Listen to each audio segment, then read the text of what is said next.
So basically, we got two guys hunkered down behind the cars, and she's standing out in the open. She's still alive.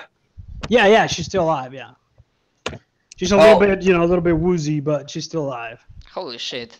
She Yeah, I know. a lot of hit points. I'm gonna pop up and I'm gonna take a shot at her again. All right. Okay, so that you would have to act under pressure there because you're having you have to evade the fire from one of the guys who's concentrated on you. Okay, I didn't realize I was suppressed either. So either way, so there's one guy concentrating fire on me. Yeah, and then the other guy is on the suit, and then you have the main. And there's no way I can like move around to the other side of the car before I pop up or anything. You can still do it, but you would be acting under pressure there because you. So no matter what, it's under pressure because I'm taking rounds. Okay. Yeah. Yeah. Okay, I'm still gonna pop up and I'm gonna try to take the shot. So. Okay, so acting under pressure, do that first, and then if you So that would be 2d6 plus guts. Yes. It's plus guts. Okay, so this -1. So, boom, -1. So 11. All right, awesome. So yeah, so you pop out and then do the shoot roll. And then roll for damage. Body. 1d6. Oh wait, I mean, he already rolled an 8, I believe. Oh, you rolled an 8. Okay. Yeah, I didn't realize it's under pressure. Okay. So now I'd roll damage, which would be 1d6, right? So, boom, plus 1 piercing. Yeah, on 7-9. I think on 7-9 you just graze them and deal half of the damage. Yeah, unless you take multiple shots, reducing your ammo by 1. Mm-hmm. Yeah, I'd only take 1 shot. So I'll do half damage. I never said how much ammo I had, so. But either way, I'd play it like I'd conserve my ammo. Okay, that's fine. Okay, so that'd be half damage. So I did 3 plus piercing. Is that like extra damage? No, piercing is subtracted from. Just ignores armor. Okay, I'm cool. Yeah. Okay, so boom, and I hit her wherever I hit her. You tell me. So wait, are you aiming at her? Yeah, I was aiming at her when I popped up. Okay. And you did 3 damage. Correct. And then with 1 piercing. Okay. Yeah. So you hit her. Let's say because you're acting under pressure, even though you were cool. You see. Let's go with things like maybe in a little bit of slow motion and you can see the bullets ricocheting, from the car and whatnot, and then you let go of the arrow, and then you hit her like right in the back of the thigh, and then just bam, just hit her right there, and then so it penetrates a little bit of the uniform, and then blood starts coming out a little bit, and then you can see like she yells out, and she's like this scream of pain and anger. All right. So now, yeah, Glenn, what are you doing?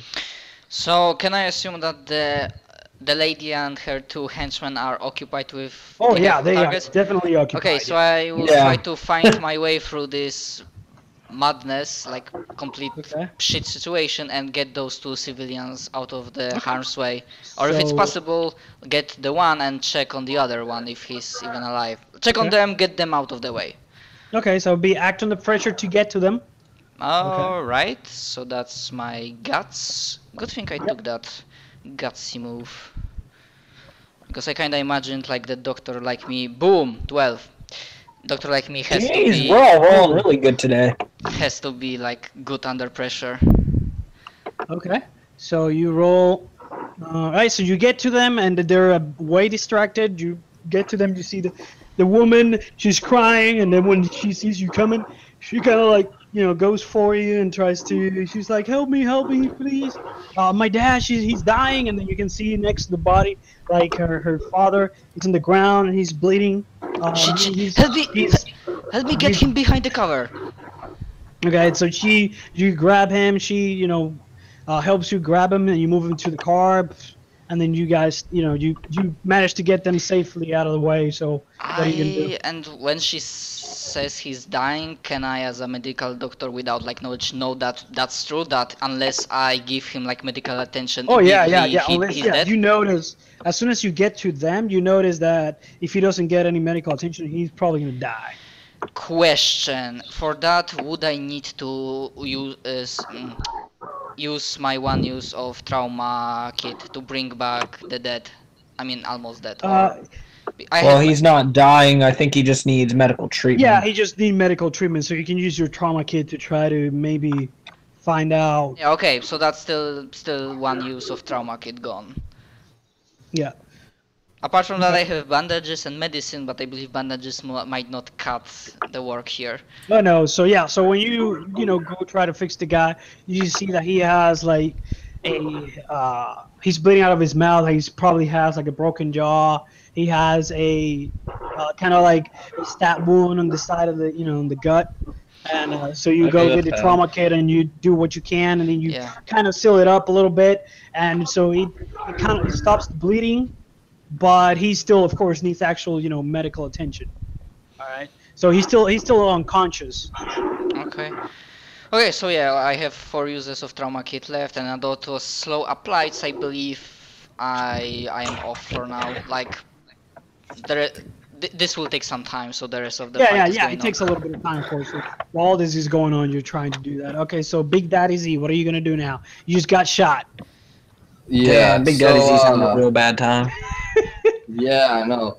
So, is there anything like that looks like I could throw at him? Oh yeah, there is. Yeah, there's pieces of like what's it? Is it like a beer bottle or something laying around? Oh yeah, there's cans, there's bottles, there's. All right, I'm gonna grab like the heaviest looking thing I can feasibly throw at him. Okay, so I'm gonna say like a fist-sized rock or like a. Yeah, something along those lines. Something that if it hits him, I know it's gonna. Let's say a brick-sized rock. Yeah. Okay. And I'm gonna kind of move out till I can see him and throw it at him. Okay. So you're gonna act under pressure. Try to see if you can do it. Okay. So that's 2d6s plus whatever. Yeah, it's just gonna take me a little while to get it up because my computer's slow. Hopefully it doesn't crash me like everything else has been, but I don't even know how my computer still works. I've had it for like 4 years. Yeah, and mine's just really slow for some reason today. I don't know. I have mine held together with tape. It's not even a joke.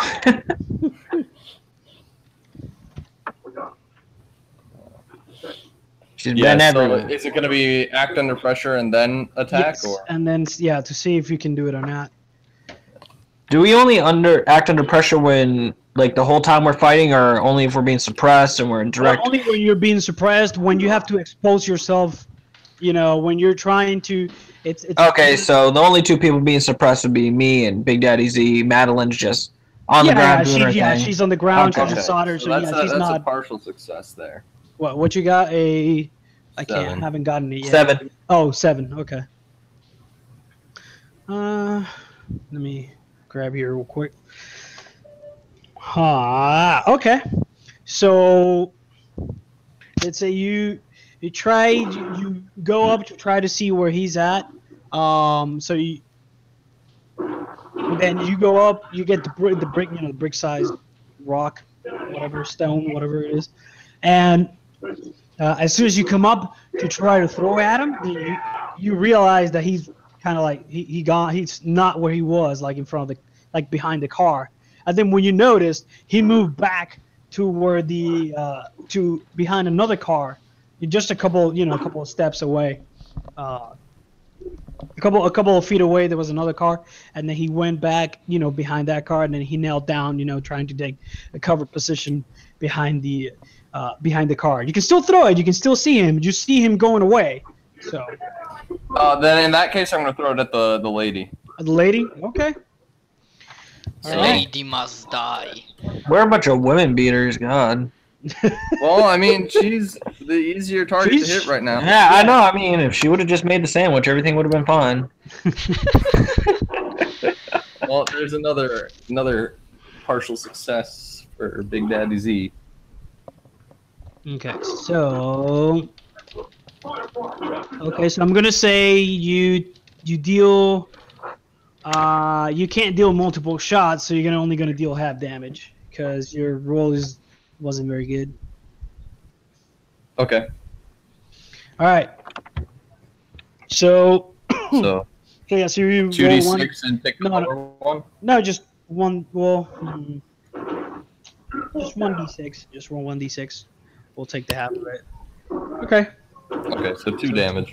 2 damage. And that is. Does Ruben not have any?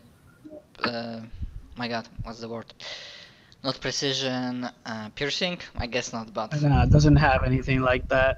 Mhm. So, but because it's really, really, really blunt. I just Yeah, I mean, you hit it on the force arm. trauma. Yeah, you hit it on the Go arm, through. so it takes it takes 1 damage. Okay. Okay. So you hit her, so kind of like hits her in the arm, and she kind of like bends down a little bit inside, but she's like you cut her on the arm. Her arm is bleeding, her back is bleeding, her leg is bleeding. She has a couple of shots in the abdomen, so she's bleeding from the abdomen too. So she's bleeding a lot. Let's go with that. Is she going to be able to function in combat with all these flesh wounds? Oh yeah, she's military trained. Yeah, she. Okay. Somebody's dying over there. Wait, What happens in my house stays in my house. well, it kind of works with our session because people are dying here too, or will die I know. very soon. Yeah. Hey, just think about it. Everything you hear in the other room is what's happening right now. Okay, so now it's Melon. Yeah. I yell because while all this was happening, I hit her in the bottom of the calf and she fell down and then got hit with the bottle. I yelled at Madeline like, grab her gun, get that thing away from her. God damn it. Actually, at this moment, I come up to her and I maybe if she's falling to the ground, I put my leg on the weapon out of her hands and I maybe she tries to bring her body down with it, but Okay. I come up and I grab her around. Oh, you went away. Yeah, you went really quiet. It Yeah, came- you were good.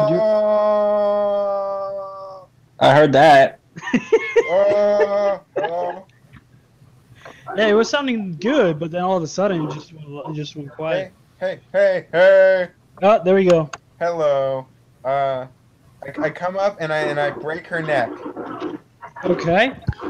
So how are you gonna try to break her neck and that's it?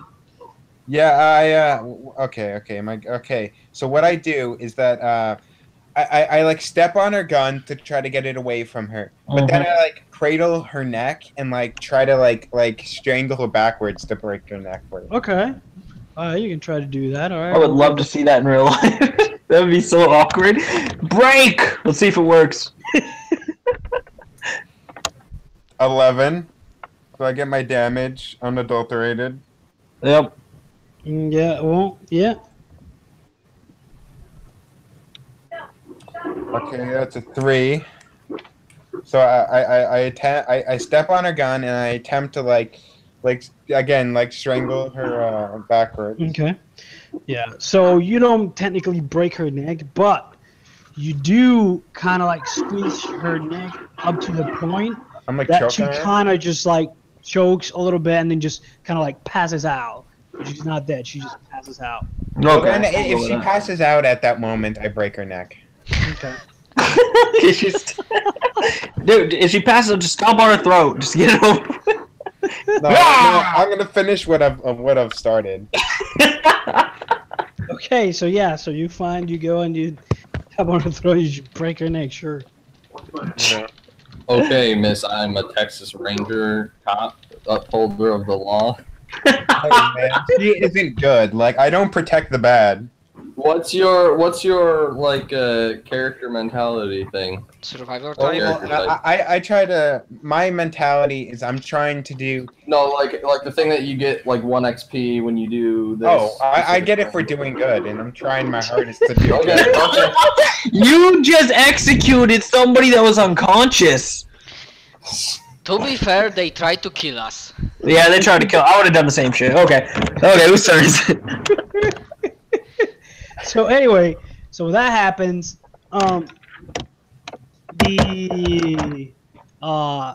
So the two guys that are behind the cars, They see this happening. They see the law woman just bam Madeline step on the person's neck, throat, whatever, what have you, and breaks her neck. All of a sudden they just stop firing, and then they just start running, just kind of disperse and then go disappear into the woods. Amazing idea! I told you guys. I'm gonna stand up and yell, "Yeah, you better run!"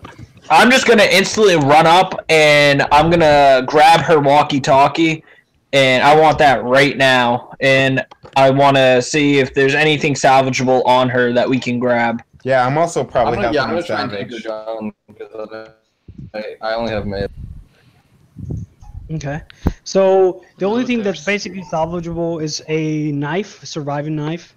Okay. You can try to take her weapon. The assault rifle, you can take that. Yeah, I'm gonna take the assault rifle. Yeah, I just want the knife. And the walkie-talkie. Okay, I guess also if like is the guy who's injured like I guess after the fight I go and find him. Yeah, I'm And- still and, working on him, I guess, because he needs Yeah, medical yeah. attention. It's like I'm like, are you in any pain? Yeah, he's unconscious.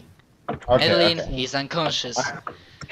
Yeah, I wouldn't have said that if I saw that he was unconscious. So yeah, so the woman that was crying, she's not crying anymore. She's seeing that her dad is like breathing, and she's trying to, she's calmed down a little bit, and then she goes up to the doctor. She's like, "Yeah, thank you for saving him."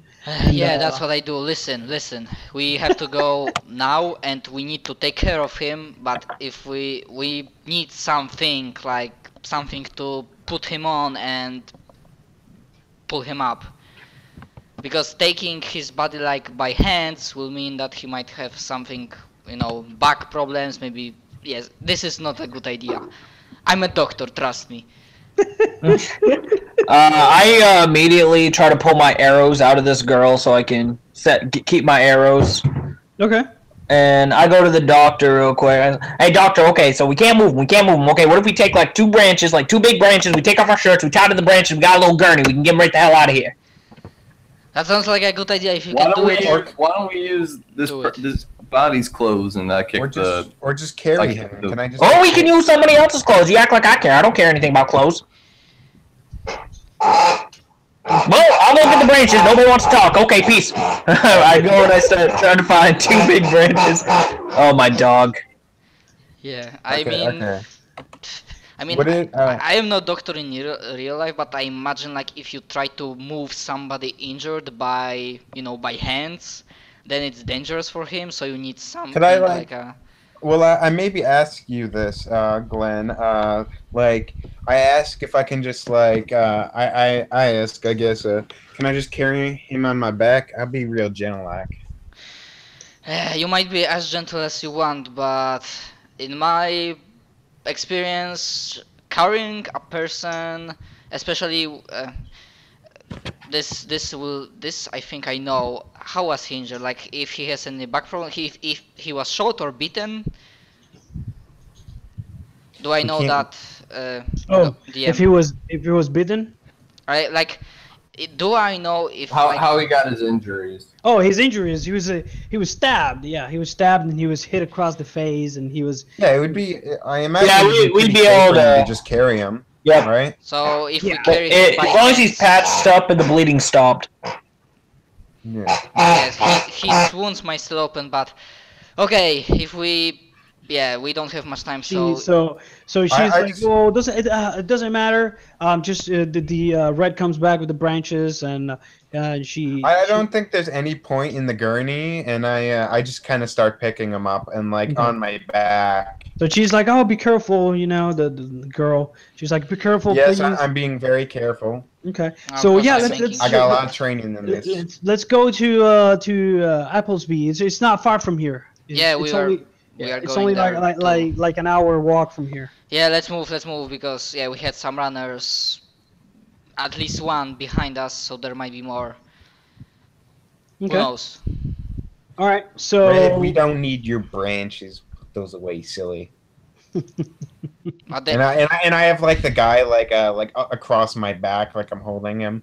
What do you mean we don't need branches? We always need branches. And there's a lot of money in the woods, okay? You cut down a piece of timber, that's $15. You work for like 10 hours, you got 20 branches, that's like $100 or $700. I don't care about math. Okay, let's get it. I throw the branches down.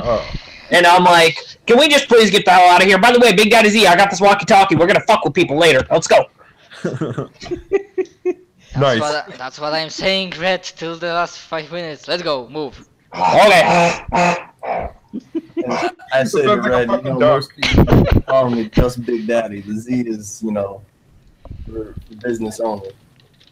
Alright, so he, you guys head out.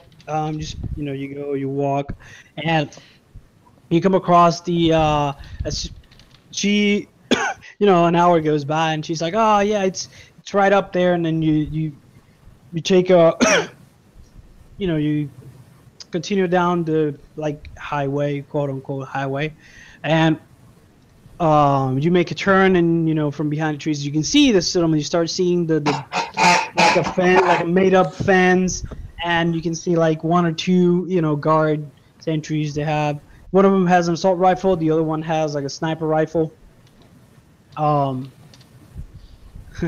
Then so they see you coming, and they put they train their weapons on you.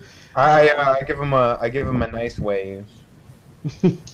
And they still get it. So as you get close, for them to Well, did they see the guy slung across my back? So yeah. As you get closer, they're like, oh, who are you? What are you doing here? And then the woman, the girl, comes in. He's like, yeah, it's me, Brittany, and I'm here. It's my dad. These people helped us. We got caught by the Red Hand, and he's like, oh, Brittany. Oh, it's fine. Yeah, come in. And they can see, and then they, kind of slowly open up the gates.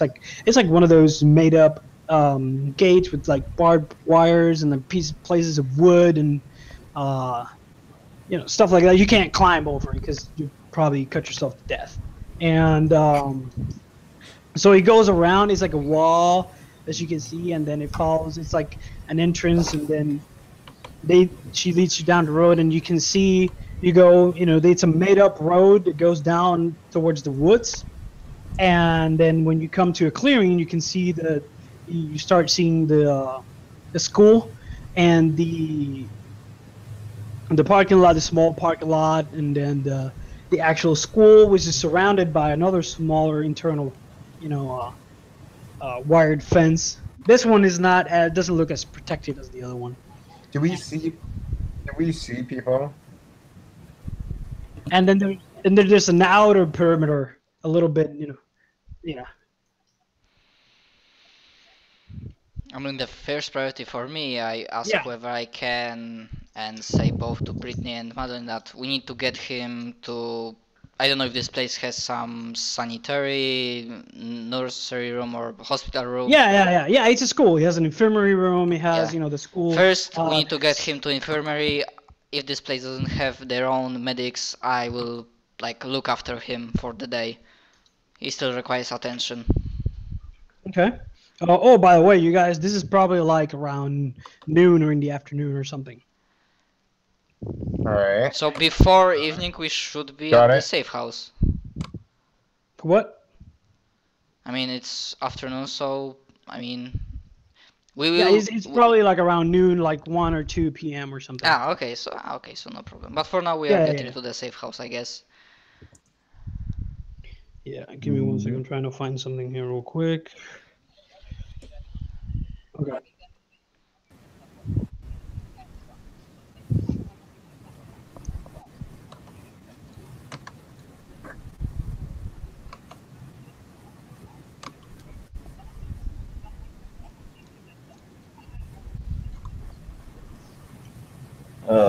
Why don't we just set up an ambush? Ambush for what? Say. Okay. But okay. So, why don't we just say that we you guys need medical supplies at a certain location and then ambush them? What? No, we are getting, for now as I understand, we are getting towards the school. So you guys like outside the school, or are you guys inside the school? I want to lead Madeline and Oh, okay. Yeah. inside the school to put him gently in the infirmary, where then I will be looking after him for Okay. some time. So yeah, so as you guys get close to the school main entrance, like the doors open, and you see this. Yeah, it's like a middle-aged man, has gray hair, is going a little bit bald, and kind of a little bit heavy. And he walks down with two guys with assault rifles on the side. Not assault rifles. Let's go with just hunting rifles. And on the side, and on each side, and he goes, "I got Brittany," and then she runs up to him, and he's like, Mr. Conway," and then they hug each other, and then he's Mr. like, Twitty. "Oh, how's your what?" Mr. Twitty. And then he just goes and he sees her dad, and he's like, "Oh, come, quick!" And then he leads you inside the school into the There's 2 stories of the school, 2 floors. He leads you up the stairs, and then goes to the 2nd floor where the infirmary is. So this is it's like a makeshift, from which you can see, is a makeshift school. Some of the classroom, of course, are living quarters in the 1st floor. The 2nd floor is the infirmary, like where the bathroom with some showers are, if there's any water, whatever's left of water, take a bath there. And then the 1st floor, some of the living quarters.